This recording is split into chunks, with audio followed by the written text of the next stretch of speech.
Good afternoon. My name is Emily Blavas. I'm the director of the Alabama Folklife Association and the author of The Story of Alabama in 14 Foods. And today I'm going to tell you about Lane Cake and its connection to Alabama women in the Progressive Era. Lane Cake was invented by Emma Rylander Lane in Clayton, Alabama. It was published for the first time in her self-published cookbook called Some Good Things to Eat, which I'm just going to say is an awesome name for a cookbook, in 1898. It's also mentioned in Harper Lee's novel To Kill a Mockingbird. And so the fact that it was created by an Alabama woman in Alabama and mentioned in the most iconic book ever to come out of Alabama, I knew that when I was writing and researching my book on Alabama foods that I would have to include Lane Cake as a chapter. But I had a really hard time finding enough information to build a whole chapter around. I looked up everything I could about Emma Rylander Lane. I tried to find her family. She passed away shortly after she made the cookbook. I just kept hitting dead end after dead end. And for months, nothing was working. And so finally I backed up and I said, well, maybe this isn't about Lane personally. Maybe I'm asking the wrong question. Maybe the question really is, why did she spend her time, her money, her resources to write a cookbook in the first place? What was going on in Alabama in 1898 that she felt strongly that she needed to self-publish a cookbook? And that was really the question that turned the tide and sent me down a really intriguing rabbit hole. And that's what we're going to talk about today. So it turns out that at that time, women in America were writing cookbooks like crazy. We were in the middle of a cookbook revolution, really. And American women were reacting against cookbooks written in Europe that they felt were complicated, vague, expensive, um, just really hard to follow. And so when American women started writing cookbooks, they wanted to create cookbooks that were easy to follow, understandable. They wanted them to be universal so that they could be used by beginner cooks or experts, rich or poor. They wanted basically to help other women. Most women are at home at this time. And so these cookbook writers are really women helping other women run healthy and economical households. That was the whole push behind the movement. And so as a result, they created cookbooks that were very comprehensive. They were huge, hundreds of recipes, plus they had advice on child rearing, etiquette, kitchen gardens, recycling. They were big on recycling and using things from nature. And so these cookbooks really were meant to be, as you see in this slide, the universal household assistant. And really they worked like manuals for homemakers. And an important thing to note is that these authors really revered women's work in the home. They felt that women working in the home were the foundation, creating the foundation of family health and prosperity. They took their jobs very seriously. They were proud of what they did.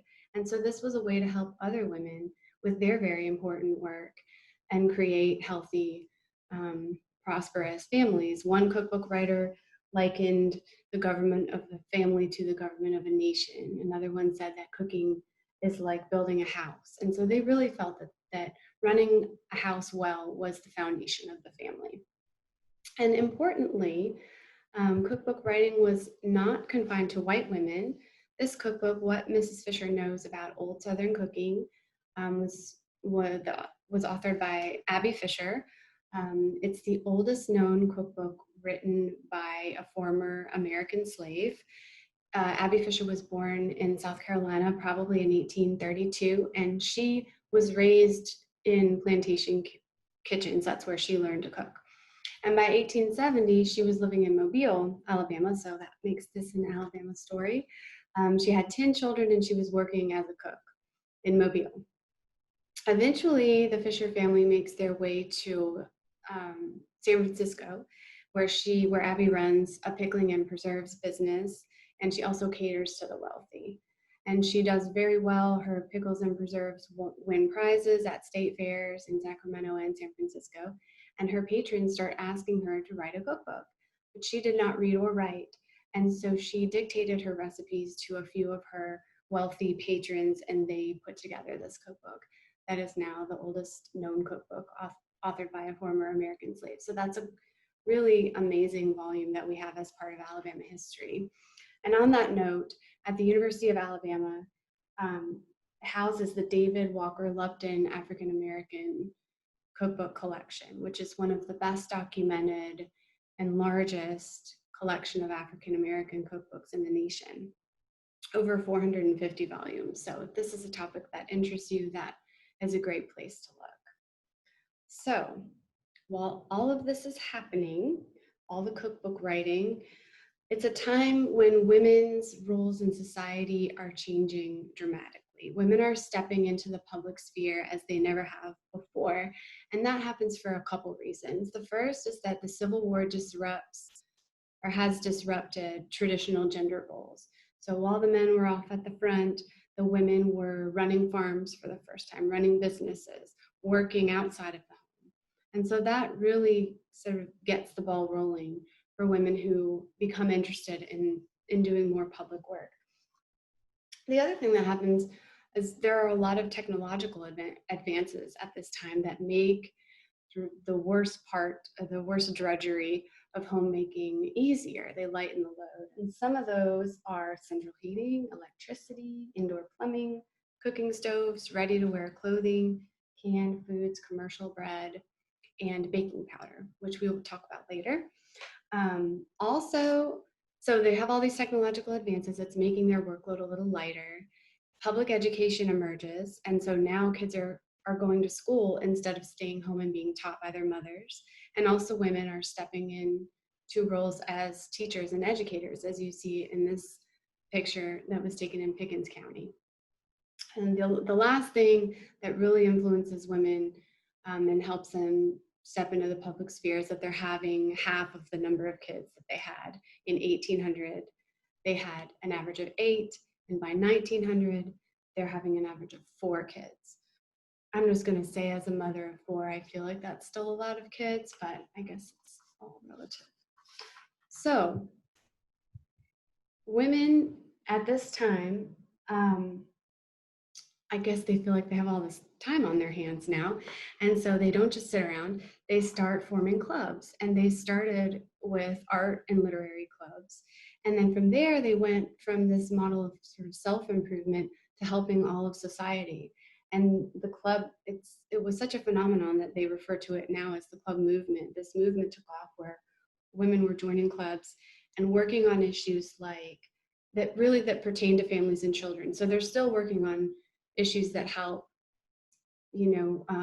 build healthy families. So they're stepping into the public sphere in the name of home and family. And they're working on alcoholism, women's education, poverty, juvenile justice, child labor, prison reform, a lot of the issues that we still work on today.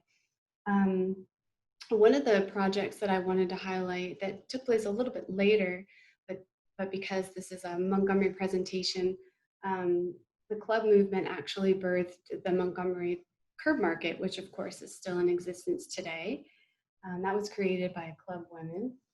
And it was created as a way for farmers to earn capital and avoid shipping because they could sell locally, and also a way for women to find affordable prices and to buy fresh seasonal food. And so in 1927, on opening day, the Curb Market opened with 19 farmers and 1,900 buyers.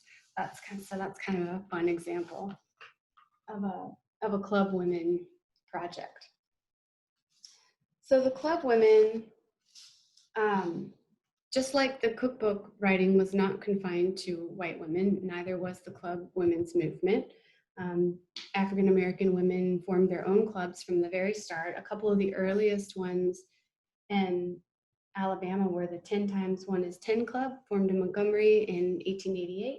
The Anna M. Duncan Club, also in Montgomery, 1897.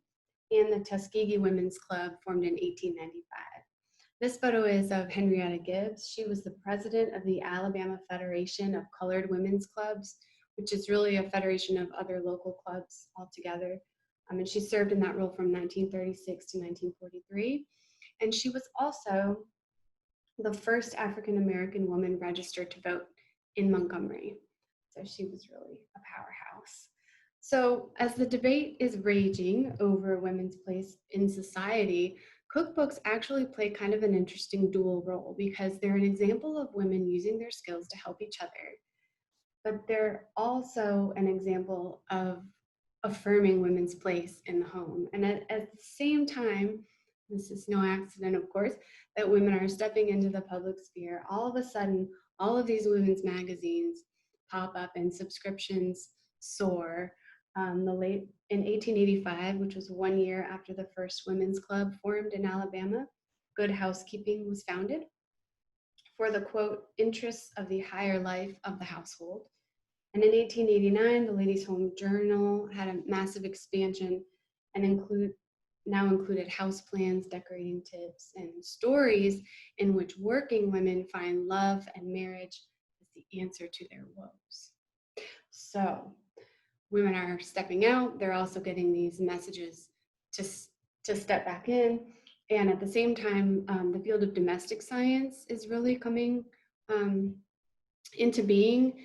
And so women are deluged by all of this information on nutrition and health. They're picking it up at expos, in magazines, at cooking schools. And so it's a confusing time of mixed messages. And I think the irony is that the cookbooks, domestic science, and all these technologies that were really designed to streamline housework and free women to do other things wind up elevating the life of the home and encouraging women to spend more time on it than ever before. And baking powder is a perfect example of that. So baking powder, which emerged at this time, right at the turn of the century, allowed for quicker, easier baking. But women were using it to construct these elaborate, elegant, time-consuming cakes. So baking powder rendered the layers of the cake really airy and fine textured. And so to avoid losing the richness of the old English style cakes, the bakers would bake the layers and then put dense fillings of fruit and nuts in between the layers. And then they would envelop the whole thing with white icing. So you have baking powder introduced to help women bake faster, and they use it to create these cakes that are at least 3 steps in several hours.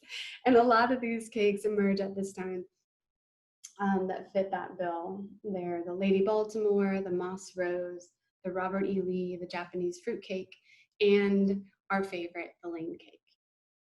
So just to review a little Lane cake history, like we said, it was created in 1898. And in that picture, you can see a photocopy of the original cover. Emma Rylander Lane created it, as the story goes, in her friend's kitchen, Lucy Parrish, in Clayton, Alabama. She baked it there for the first time. And she entered it at a fair in Columbus, Georgia. Emma Rylander Lane was originally from Americus, Georgia. So she entered it in a fair and it won first prize, and she called it her prize cake. But as she notes in the cookbook, a friend of hers convinced her to name it after herself. So she named it the Lane cake. It, by all accounts, was an immediate hit in Alabama. That is partly because it calls for a, quote, good glass of whiskey. So I guess we'll leave you to your own devices to figure out how much a good glass of whiskey is. And so it had a little bit of a wild reputation for that reason, especially in dry counties. And that also gave it its nickname, which is the Ha Ha cake. It was popular at Christmas time. It was considered a holiday cake. And a lot of times when people think about their mothers or their grandmothers making a Lane cake, they remember it being made at Christmas time. And Ms. Lane encouraged making it a couple days ahead of time and letting it set so the flavors could commingle. Another interesting sidebar about the Lane cake is that starting before the Civil War and running all the way through the 1930s, wealthy Alabama planters would have eggnog parties at the Christmas season, and they would run from Christmas Eve morning all the way through Christmas night. So they were 2-day affairs, and you dressed in your finery, and they were an event for the elite, especially around Eufaula, which is only 20 miles from Clayton, where the lane cake was invented. So this region sort of birthed this tradition. And there's an account that was written in the 1930s that describes these parties, and alongside the eggnog is served salted nuts and holiday cakes, and that includes fruit cake, coconut cake, and lane cake. So whether the eggnog parties solidified the lane cake as a holiday cake, or the lane cake was always a holiday cake and was therefore served at the eggnog parties, I don't know if we'll ever know, but that might have contributed to the reason that so many people remember it as a Christmas tradition.